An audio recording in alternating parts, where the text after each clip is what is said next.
Ladies and gentlemen, this bout is scheduled for 10 rounds, and it will be for the WBO European Super Bantamweight Championship. Brought to you by Frank Warren on behalf of Queensberry Promotions in association with Bob Arum's Top Rank Incorporated, along with their great sponsors, 32 Red, Foot Asylum, and Unibet. It is sanctioned by the British Boxing Board of Control, Board Representative and WBO Supervisor Dennis Gilmartin, along with the World Boxing Organization, President Francisco Paco Valcarcel, Timekeeper Bob Edgeworth. Our 3 judges assigned, all from England, will be Bob Williams, Michael Alexander, and Phil Edwards. When the bell rings, our referee in charge will be Steve Gray of England. Introducing to you first the challenger, fighting tonight out of the red corner. He's wearing black and weighed in at 8 stone 9 pounds. Fighting out of Madrid, Spain, by way of his native country of Romania. He has a professional record of 13 wins, 2 defeats, with 2 wins coming by way of knockout. Ladies and gentlemen, please welcome Yanut El Chapo Baluta. And his opponent across the ring, he is the defending champion, fighting tonight out of the blue corner. He's wearing green, white, and gold, and weighed in the same as his opponent, 8 stone 9 pounds. Hailing from Mullingar, Ireland, he brings a professional record of 12 wins, just 1 defeat. 9 of his 12 wins come by way of knockout. Ladies and gentlemen, here is the reigning and defending WBO European Super Bantamweight Champion, David Oliver, the Punisher Joyce.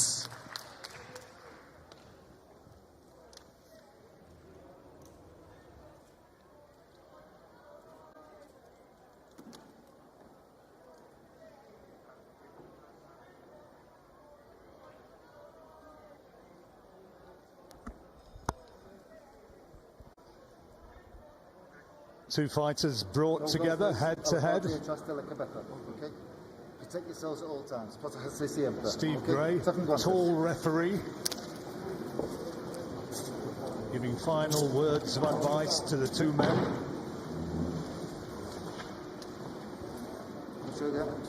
Come shield, David. Time, please. There is a hope that if Joyce can come through this and look good in the process, that a fight against Michael Conlan somewhere down the line might not be an impossibility. Baluta, though, of course, will have ideas of his own. Ranked number 17 by the WBC, and Il Capo, translated as the boss, will fancy his chances of creating something of an upset. Absolutely. I mean, it would be a massive fight between Joyce and Conlan, but he's got to get through this fella first, and Baluta's no mug. He really isn't. He's a good fighter, and Joyce has got his work cut out tonight. Baluta, remember, only 2 defeats, John. Beat Carl Williams in the past, been over here, so yeah, he's a good fighter, this kid from Romania. And he had another good win against renowned Irishman not so long back. TJ Dehaney against Kyle Williams. Williams was a bit miffed because he said Baluta weighed in heavy for that one. We asked Williams about what he thought might happen here, and he said, well, Baluta in the later stages of that fight against him, he said he was just starting to feel the pace when he went to him around the body, and he reckons that he spat out his gum shield a couple of times, lost a couple of points, but nevertheless it was still Williams who wound up coming up short.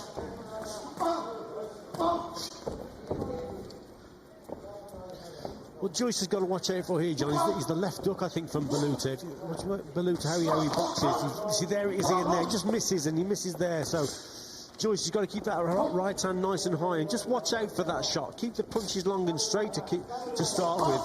You get too close to Baluta, and if you miss the target, then he comes back with this left hook. He throws 3s and 4s, and then he'll finish on the left hook, and that's the danger shot here. Joyce has got to watch out for that. Joyce comes into this after a win in February against Lee Haskins, who, okay, he's 37 years old, but beating him in 5 rounds. Pretty decent victory, and it's earned him a WBO ranking of number 11. Michael Conlon, who I mentioned, is currently WBO number 2. Bit of reddening already around the face of Joyce.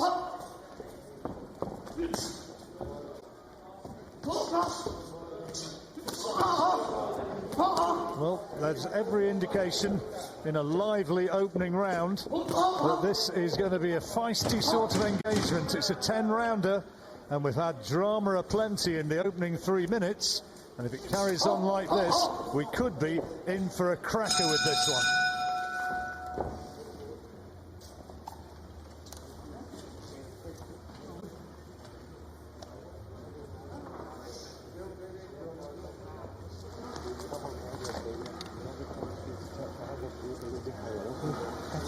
Okay, little feint before you attack all the time. Little feint, when you attack, all you have to do is step back. Step back with your left hook. Step back with your left hook. So when you get there, you've got to start working a little bit more while getting there, you know? Yeah. He's going to blow out now. His power's going to go, you know what I mean? How's his power? He's punching out. Huh? He's punching out of your tail. Just don't be dropping your hand down. Oh, that's hands like mine. Hands tight, okay. Back here at your call, David Oliver Joyce against Yunat Baluta. Here's some of the action from the opening round. Who did you score that one to, Richie? I couldn't split them, John, actually. I thought it was a 10-10 round. I thought Joyce finished the round well, but earlier on Baluta had success as well, so it's a 10-10 for me. Baluta in an ideal world probably is more content to hit and move, but he's starting right on the front foot and trying to really unload here on Joyce. Big punches going in from the Romanian, and Joyce is going to have to dig in here because Baluta is fancying his chances of taking him out. Yeah, big shots going in from Baluta. He caught Joyce earlier on in the round and then really stepped on the gas, sustained pressure. Just taking a bit of a breather now. Joyce has done well to come through that. Certainly poured it in there, didn't he? Yeah, he felt that he landed a good shot and he just kept the attack going. And then Joyce just went into the corner a little bit too much, didn't John? Then he held his feet and then gets caught with 2 or 3 more big shots. Joyce did well to get through that. He must have seen something in Uta in those opening 3 minutes, which led him to think, yeah, I can get in there and take him out, because he really went for it. He's clipped now, though, by a left hand from Joyce. Yeah, it was a cracking right hand as well from Joyce. Baluta went for that left uppercut, didn't he, and missed the target. And back came Joyce with a cracking right hand. Oh, dear me. If you're thinking of doing anything else over the next few minutes, don't do it yet. For goodness sake, stay with this one. Well, it's all about accuracy at this stage, John, who can land those shots, because it's a 50-50 here. When they're standing at mid-range like this, they're both very quick. Some of the shots are going a little bit wide with the hooks and coming around the target. And you've got to improve your accuracy when you're at that range, because it's literally is a 50-50 slugfest. Well, Joyce not slipping too much. He's trying to walk Baluta down, and Baluta's only too happy. Now he's just off balance a bit, Baluta, and clipped by left hand himself. And there's marking now around the right eye of David Oliver Joyce. Well, Joyce has turned it around slightly here, hasn't he? Because he looked to be on the receiving end in that corner. Gets caught again with a couple of shots. There was a nice straight left there from Baluta. I think Baluta's had the more meaningful shots in this second round, and he is cut around the right eye, as I thought, Joyce. Yeah, I think Baluta's just feeling the pace just a touch, though, John. He's just going back, waiting for Joyce to come forward. There's that little screw shot, come uppercut. That left uppercut from him. Look, he threw so much at him in the opening, what, 20-30 seconds of the round. He really tore into Joyce, and there's a quality body shot as well from Baluta. There's real bite and intent in those shots from Baluta. Anxious times for the Irishman. left hand. Well, this has been an impressive 3 minutes from Ionut Baluta. He believes that he can take this one. David Oliver Joyce, as he goes back to trainer Peter Taylor, has got problems that need to be solved.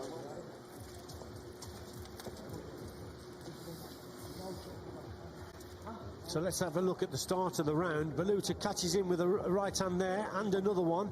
And Joyce just backs up into the corner here. And so Baluta just takes the initiative and keeps the attack going. Sustained pressure, head and body, big shots going in, hitting the target. And Joyce just gets through it. That was a good left up from Joyce in the reply. But still, he's in the corner. He's taking a lot of punishment here. But he gets through it. He weathers the storm.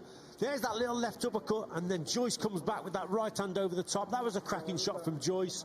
Came back towards the end of the round. Has to go down as a Baluta round, though, surely, Richard, by some distance. Yeah, it was a 10-9 round for Baluta. Round 3. Well, Joyce is going to have to dig in here. Remember, his one defeat in his record came at featherweight against Lee Wood. Now come down a weight. This is at super bantam.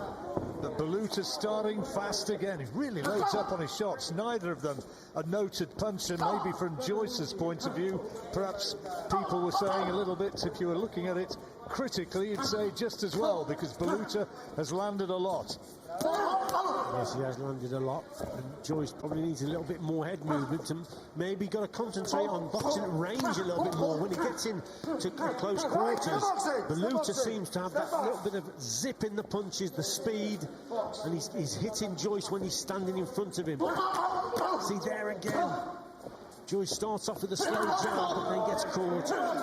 Caught him with the left hand there, though, Joyce, and better.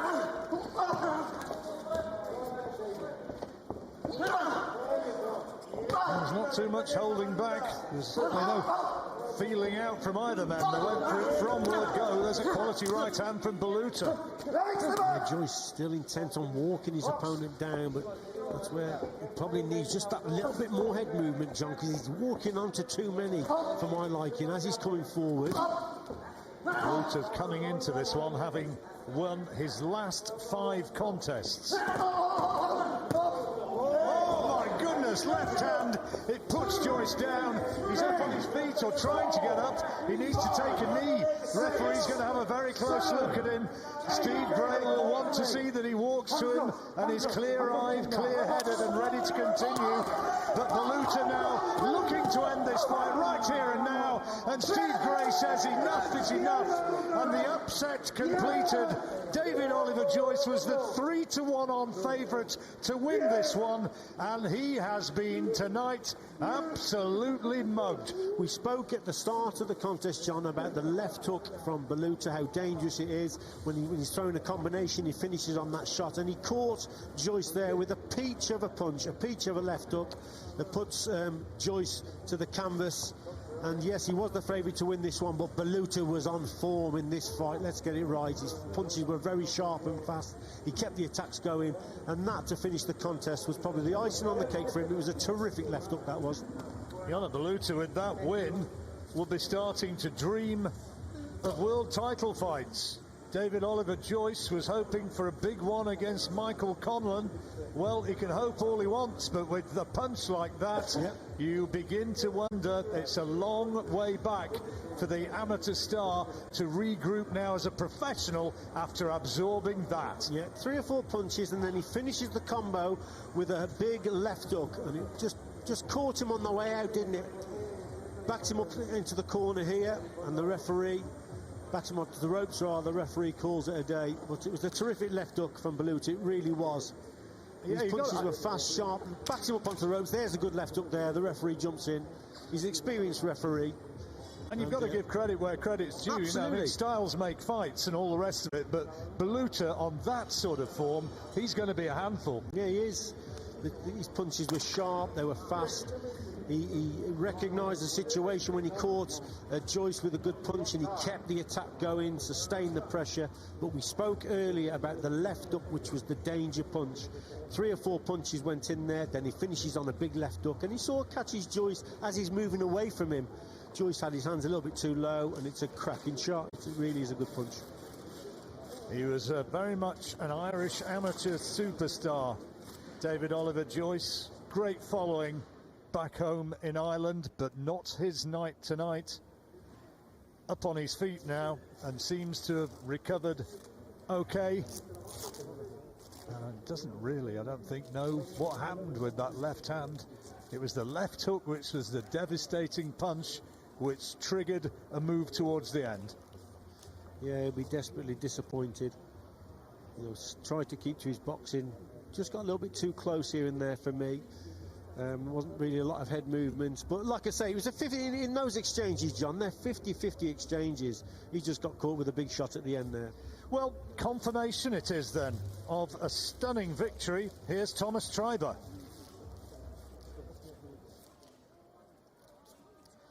Ladies and gentlemen, here is the official time. 1 minute 49 seconds of round number 3. Our referee in charge, Steve Gray, stops the contest as the blue corner was in no position to continue. Therefore, your winner and new WBO European Super Bantamweight Champion, Yonut El Chapo Baluta. There was a bit of a feeling that David Oliver Joyce might have been up against it tonight against Yonut Baluta. Bit of a feeling, my goodness, he did a number on him. And to use your words again there, John, Irish amateur superstar with a huge following across Ireland and a great belief in him.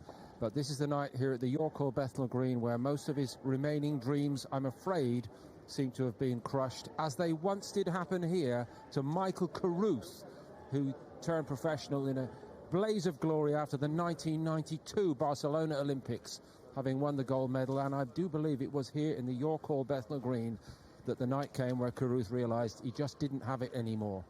And listen, we're glad we got you, Carl, because you said this would be difficult and that there were stylistic questions that Joyce needed to answer. He couldn't answer them, could he? No, and it was difficult for me to watch that. I didn't enjoy what I was seeing. Me and David were talking about it. He'd no head movement. He was trying to take everything on the gloves, but a lot of things were getting through. And I never said it, but I had doubts whether beforehand Davey had any sort of punch resistance left, and it looks like he doesn't. And I hope that has to be the end of the road for Davey. Like you said, quality amateur. It just didn't translate to the pro game. But in the pro game, David, and how do I need to tell you, sooner or later, and very often sooner, you've actually got to show you can do it against a man who's going to come back at you. You do. You have to get in there with someone punching back like this. If you look at the Italians' record, the Romanians' record, it was, it didn't suggest that he was out there as a big puncher who could knock you out with one shot. But from the very first round, he was just taking so many unanswered shots. He was punching back. He had spells, but at the end of the second round, he walked back to his corner. This is when myself and Cole was a little worried. He walked back to his own corner, looked at his corner, walked away from the corner, thinking he was in the wrong corner, and then his corner had to call him back to. I started thinking maybe he'd taken one too many at the end of the second round. In the third round, obviously this happened, and everything unravelled for him. It was horrible to watch, to be honest. But when you are in it against a good professional, and again I'm stealing a line from John Rawling here, even as early as the end of the first round, then it was clear that Baluta saw something. Yeah. He knows his job. But Baluta's corners did the right thing. They went out there and really applied the pressure. It looked a little too much. I thought he was unloading a little too much, but he was right because he unsettled Joyce and got Joyce into a slugfest where he was then open for that big counter punch, that big left hook. I'm surprised he got to his feet. Showed a lot of heart just to get back to his feet. Many people would have been still sleeping now. One of the problems seemed as well that, there was never a sense that Joyce understood a need to change the rhythm of this fight. He didn't. He did one thing and didn't adjust it, other than just keep walking forward. It appeared his plan was just to let Baluta punch himself out on his face. He just literally kept walking forward. I think that tactics, the tactics that he employed were it was so frantic. He must have expected, he must have knew that he could have got Davey out of there. You wouldn't employ them tactics